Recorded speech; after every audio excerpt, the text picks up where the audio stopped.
Chapter 947 of One Piece is out, and there we go. Things finally have taken a turn that I would not have foreseen in any way, and a lot of very important stuff happened in this chapter. But let's start at the beginning. We start off with a short flashback back to the slave auctions at Sabaody, where Luffy remembers Rayleigh being able to take off one of the same collars from Kami. He understands that this must be what Rayleigh was talking about, but can't really wrap his head around how he did it. Luckily though, we have Hyogoro there, who seems to know exactly what Luffy has just done. Hyogoro probably wanted to teach Luffy the force push that we have seen, for example, Rayleigh use on the big elephant on Ruskaina. He realizes though that what Luffy just did is actually even more advanced than that, but more on that later. First, Luffy has to deal with the incoming Big Mom. Hyogoro turns around while Luffy prepares to try and deflect Big Mom's fist with his new discovered ability. And we actually see Luffy being able to channel Haki around his arms. This might have been a good effort against any other opponent, but Big Mom apparently is rather unimpressed by the effort and knocks the two of them into the wall. While Luffy, as a rubber man, obviously survives the heavy impact, he's understandably concerned for Hyogoro's life. Luckily though, Hyogoro had coated himself in Haki as a safety measure, which allowed him to survive Big Mom's brutal hit. This is not only lucky for Luffy because he's a kind person that helps him get stronger, but it's also fortunate for us because Hyogoro finally explains to us how this new form of Haki actually works. As we could see, for example, in the force push, the flow of Haki can be used as a form of extended armor around the body, preventing anything from touching the body directly. I'm not really sure exactly if this is simply an extended version of normal armament Haki or if it's something completely different. What makes a lot of sense to me now though is that this is most likely the explanation for Big Mom's and Kaido's indestructibility. If both of them had a constant and natural flow of Haki around their body, this would create a natural armor that no one could penetrate. It would also mean that both have an unnatural amount of willpower overflowing from inside them. This might also explain why Big Mom might have been weakened after seeing the picture of Mother Caramel being broken. Having a will weakened like that might have also reduced the natural flow of Haki around her body. Much more interesting in my opinion though is the advanced form of this technique, in which you not only create a buffer of Haki between yourself and an object, but actually expand this flow of Haki into the object itself, destroying it from the inside out. This is how Luffy was able to break the collar, and it could also be used of course to hurt an enemy. I'm not aware if we have ever seen this technique being used in an actual fight, but this will definitely be something that Luffy will not only have to learn, but that the entire crew will have to be aware about as opponents get stronger and stronger. Interestingly enough though, the concept itself reminds me of the Haki infusion into blades, as for example Zoro does it. Is this the same technique? If yes, Zoro would have mastered it already. The question here is whether it is possible to not use the flow of Haki in the object to break it, but also choose to rather protect and coat it as well. That would explain how these two techniques fit together. I honestly hope that this turns out to be the case, because that would mean that Zoro is not too far away from his captain in power yet, but we will see. After Hyogoro had explained all of this to Luffy, he jumped out of the way to let him go against Big Mom on his own and tries to reproduce what he just told him. During the battle, or much rather during Big Mom chasing Luffy through the prison, she breaks down all the doors of the other parts of the prison, starting to go in a circle. We get to see her break into the next area, which apparently is the Iron Factory. This has a few very interesting implications, I think. First of all, we actually get to see more of the prison, which seems to be split into 5 different task areas. Big Mom taking out the gates between them also implies that the prison will now be internally connected, making it much more likely that the Straw Hats will be able to gather more allies here. And some of you might have noticed one prisoner in particular that Oda made an extra effort to draw in full and even make him say "ah" upon hearing that Big Mom is approaching.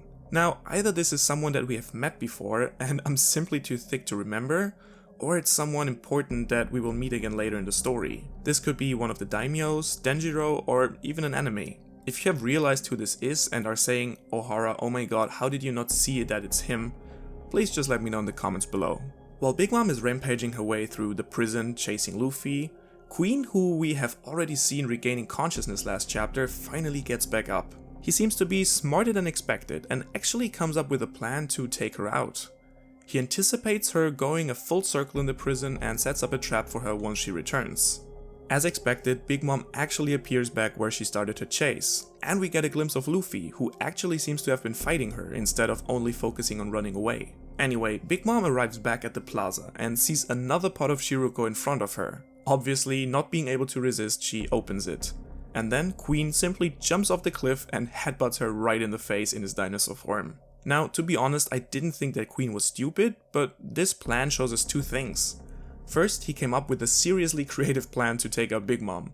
And secondly, we see how desperate he is to take her out and what threat she truly poses to Kaido. What Queen didn't consider in his plan though, since he didn't know about it, was Big Mom's amnesia. The hit on her head actually brings back all her memories. This is truly not how I imagined it to happen. Her aura seems to change immediately as she reverts back to her old self, and she turns around to recognize Queen as one of Kaido's men. And while Queen and the rest of the Beast Pirates seem to have made peace with their fate, she suddenly just falls on the ground, merrily asleep. After processing what just happened, Queen obviously does the only logical thing that any of us would have done, and orders his men to wrap as much sea prism around her as possible, and tranquilize her as well. I like how Oda goes about this the same way here that any logical person would. The Beast Pirates load her onto Queen's ship, which by the way looks pretty awesome, and they sail off, leaving all the mess in the prison to Old Mate and his men. With Queen and Big Mom gone, no communication into the outside world, and all the gates taken down, Luffy now finally seems motivated to take down the entire prison. So let's recap. What did we get in this crazy and amazing chapter? Firstly, we learned a lot of new things about Haki, and this time it's not just hints but an actual explanation about Haki and how it can be used outside the body. Not only did we get to know that there are different forms of this, but we also learned that Luffy apparently already has that flow without even realizing it yet. The extension of Haki into objects could in my mind be closely connected to the Haki infusion of swords as well. Plus, coding your body into the flow of Haki could be the explanation for Big Mom's and Kaido's indestructibility. Luffy used this chapter to test and train this technique against a rampaging Big Mom, and I'm curious to see how far he could take this in this short amount of time. We also got to see how terrifyingly strong Big Mom truly is and how much she's feared even by Queen. Once she regained her memories, her aura got even stronger than it had already been. Most importantly, however, it appears as if Big Mom not only remembers the time before Wano, but also everything that happened since, which will have huge implications later on in this arc. I honestly wish that she would stay in her amnesia state a little bit longer and interact more with the Straw Hats, but her being taken captive and shipped off to Onigashima might force the Big Mom pirates to team up with the Straw Hats in the end anyway. It's not something I saw happening, but I like the chain of events in this chapter, and I'm curious about what it will lead to. Now Luffy has the chance to take over and destroy the prison, with all the major obstacle out of the way. Big Mom actually connected all the areas in the prison together, and we also got a glimpse at one of the prisoners that we might see again soon. With Tama, Momo, Kiku and Chopper there as well, Luffy now has the great chance to get a lot of allies together here. All in all guys, I love this chapter through and through. Getting such a precise explanation of Haki is always amazing, and a lot of stuff happened that I wouldn't have expected to happen right now. I'm so happy there is no break next week, and I can't wait to see what will happen next. Since I'm still on vacation, this review might have been a little bit shorter than you expected, but be sure that I will discuss all that has happened here in depth in the future again. Don't forget to share your thoughts and feelings about this chapter in the comments below, and if you liked this video, don't forget to like, share and subscribe to be notified for any future content of mine.